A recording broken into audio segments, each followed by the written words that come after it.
Welcome back to CVM at Sunrise. It's Thursday, it's our Woman's World segment, and we'll be discussing love and marriage. Does love still exist?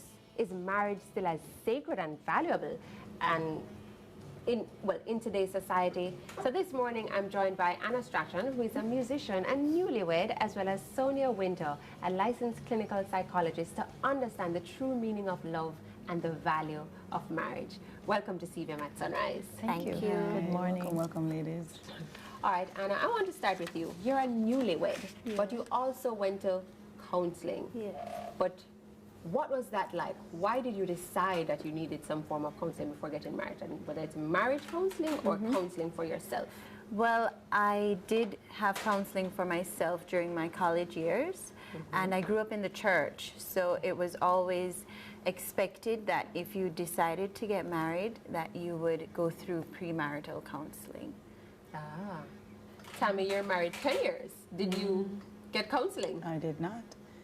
I did not at all, actually. Do you ever feel like you should have? Absolutely. I still need it.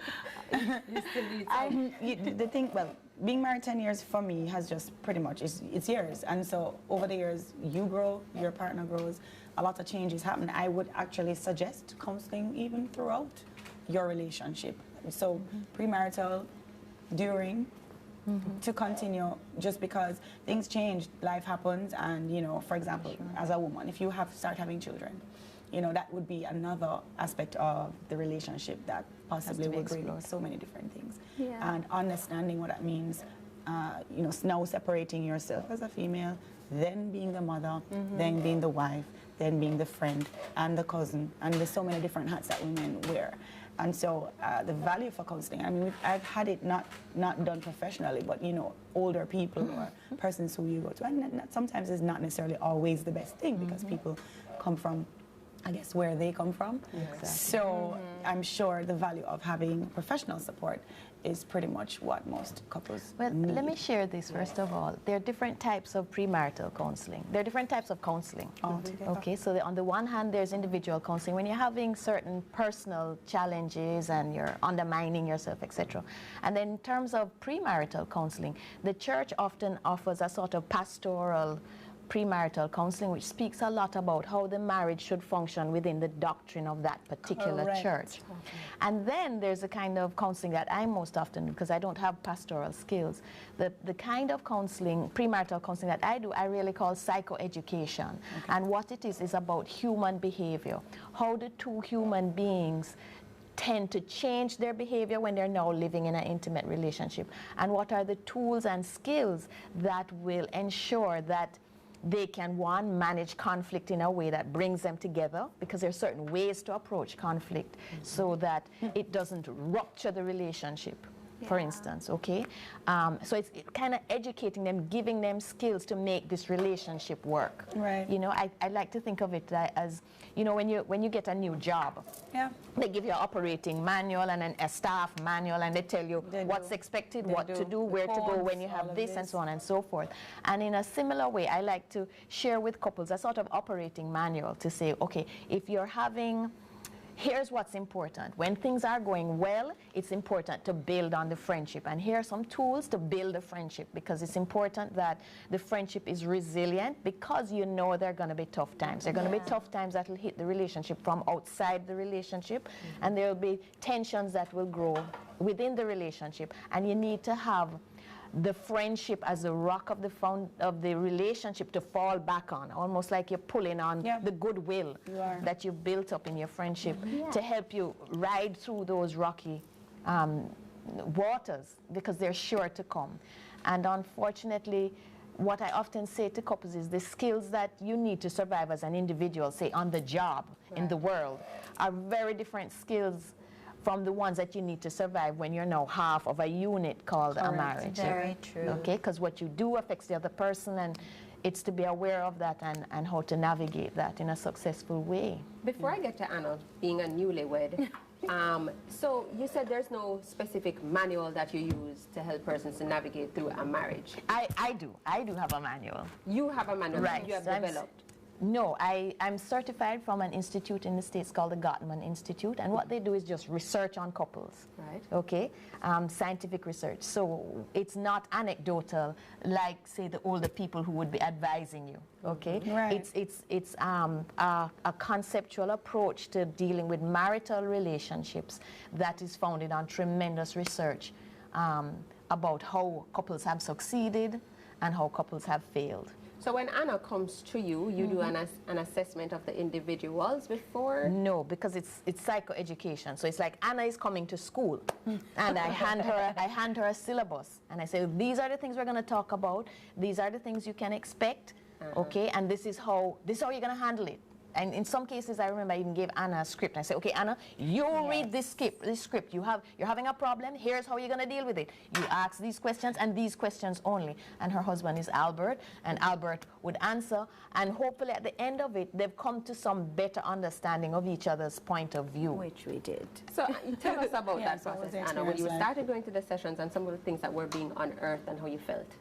Well, I felt very good that he agreed because he's not a religious person, and we got lucky in finding Sonia Winter, who has her research-based counseling. And so at the beginning, he was hesitant, but her methods allowed him to open up in a safe place, and we were better able to understand each other and communicate in a more productive way. So Well, that's a good point, though. yeah. That you mentioned.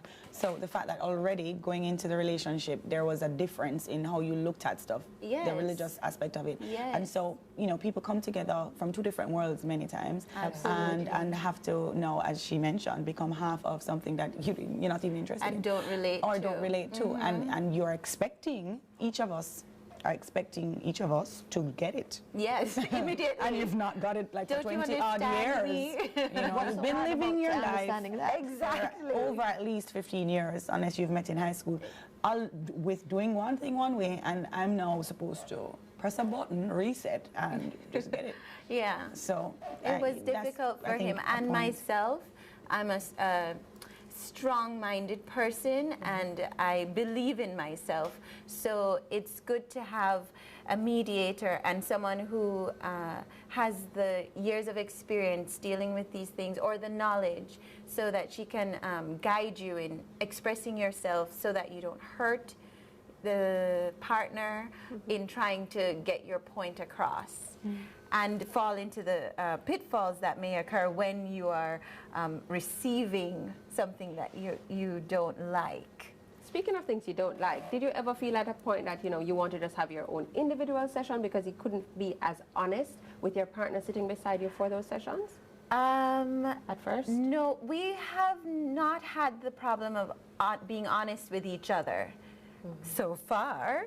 But I had individual counseling from, I would say I was 16 or so when I had my first, and then during college, bad breakup, spent 3.5 years in counseling. So I was already comfortable expressing myself with someone, and realizing that it's always helpful to check in. Even now, Very important I point. think I need individual counseling, Yes. so I'm gonna get there Yes. with the time. But we have visited Mrs. Winter, Sonia, since marriage, because there's always something to discuss, to let off, and it's good that she's there, you know. There's a coming from the interview that preceded this one, Yeah. and the survey that came out just talking about women's health and a lot of the unhappy side now of relationships going bad. You know, the point of you considering to constantly checking and having that point. Some women don't have access or don't even know that this is available to them. It might sound so, but or it may just be very cliche on TV, like, you know, you watch this on television, that's counseling, that kind of thing. For the average woman, you know, knowing that this exists as an option, even, and it's not just marital, you're in a relationship and you want to get some form of understanding, you want help, you know, the fact that you have these services that you can provide as well. So, but what are some of the things that, zooming back in on the point of whether there is any value and sacredness in marriage still, how do you feel about that? Okay, well, I'm going to try to speak to as broad an audience as possible. Right. Okay. And so if we approach it from, say, an anthropological point of view, the truth is that our offspring, the human species, our offspring takes comparatively longer than most other animals to become independent. Okay, our offspring take 17 years, Yes. right? And that's long versus other animals. Yes. Okay, so I'm trying to appeal to as wide an audience as possible. But because that process of bringing up an offspring takes so long, we have found a survival mechanism of human beings is that two people doing it in collaboration make it a more successful venture, and it contributes to our survival. The chances of the offspring surviving skyrockets. Absolutely. Okay, so having two people head a marriage and head a relationship, a home and unit has become a survival mechanism. Okay, and that's why today we most often feel more psychologically at peace when we're in a relationship. So even if we've had a bad relationship and it ends, we feel sort of safer psychologically, most of us, when we're in a relationship. Culturally now, when commerce and property and etc. come into play, we now have to worry about distribution of property, etc. And so the marriage contract becomes relevant, okay, in this family unit. Yeah. So it has, the marriage is sort of something that has almost evolved. Marriage as we know it today is something that has sort of evolved in our culture. Anna and I were speaking earlier and pointing out that, you know, not all societies necessarily have marriage and the contract of marriage in the way that we know it in certainly in the Western. Monogamy. Yeah. Exactly. Polygamy. You know, Or they stay together without being married and have successful relationships. Absolutely. Yeah. And those Anna was common talking about experiences. where her husband is from. Yes, That, well, Spain. I'll let you. It's not, he's from Catalonia, the northeastern region of Spain, and now divorce is on the down. Most young people do not get married. They are comfortable living together forever. Yes. It's a partnership. A partnership. Yeah. And, you know, nothing gets too messy legally. Yeah. So he was, that was his Yes, take, yes, and yes. then I have mine because of my upbringing, and Sonia was the perfect person for our relationship. To bridge the gap. Especially because her instruction is research-based. It's tools, relevant tools for today's society. And that's a good point also, that for you, Sonia Yeah. worked for you. Yes. It's important for us to find persons that can pretty much Exactly. relate to what we Yeah. can connect. Going through something like marriage, which is supposed to be lifelong. Yeah. Right? But is there a trend, Sonia, in terms of persons seeking marriage counseling? Is there a trend in I Jamaica would say right so. Well, I work in a clinic in Family Life, it's called Family Life Ministries, and I find that we have a healthy number of couples passing through. Many of them are referred by their church, you know, but also the word of mouth as well, because they do feel better equipped. At Family Life, there's some and there's some people, some couples who actually come to Family Life for counseling, and based on what they understand and they gain from the counseling, they actually choose not to get married, and they're happy and satisfied with that decision. Oh. Yeah.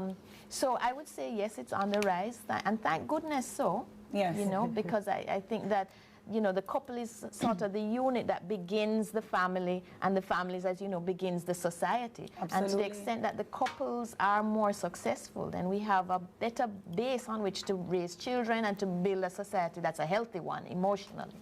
You know, so I recommend it naturally, you know, and the numbers are increasing. So the question for me now on a broader scale, Sonia, as a licensed clinical psychologist, so you have, you know, people have a space that they can come to, but generally for our viewers watching that probably may not make the decision to go to premarital counseling or marital counseling, which is different. Right? Either or.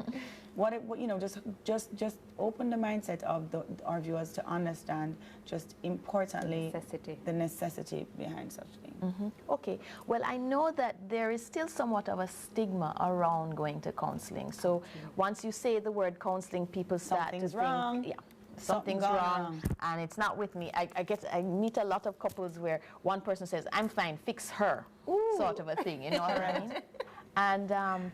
And counseling, here's what counseling tries to help people to do: to better understand themselves.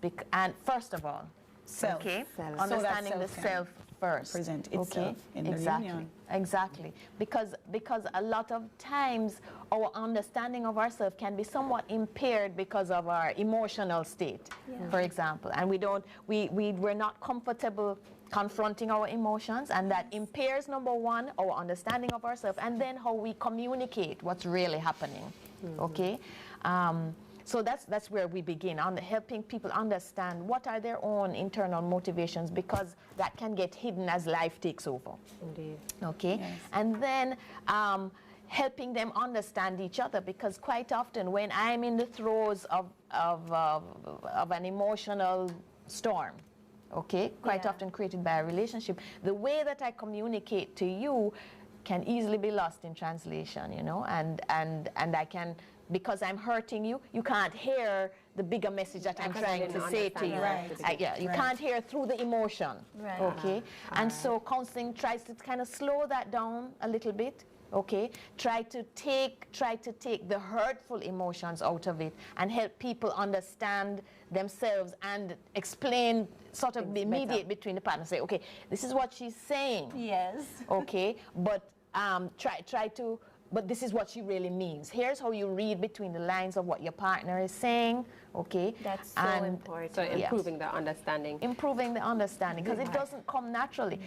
For example, I noticed that a lot of men, they will say, but you said X, Y, and Z. And then she will say, and they but you break it said- down to the meaning of every single word. And I want to say, forget the individual units of words. Try and pick up the bigger message. She may have said it this way, but understand that there's a lot going on. Yes, This is what it was meant to say or meant to bring Absolutely, up. and we're very good at that. I mean, I think this conversation definitely needs a part 2 and a 3 and a 4, because I We'll wanted to never get your fully thoughts on understand. coaching versus the counseling, because that's now a new thing everybody's getting She's into. so good. We'll definitely have to pick up on this. So, Sonia Winter, we want to thank you for joining us. Newlywed. Thank you. Anna Strawn, we want to thank you as well for thank sharing your you. story and your journey with us. Yes. All right, we're up on a break, but because we have to take the news with Whitney Levy, but more CVM at Sunrise when we come back. Thank you so much. Yeah, it was lovely.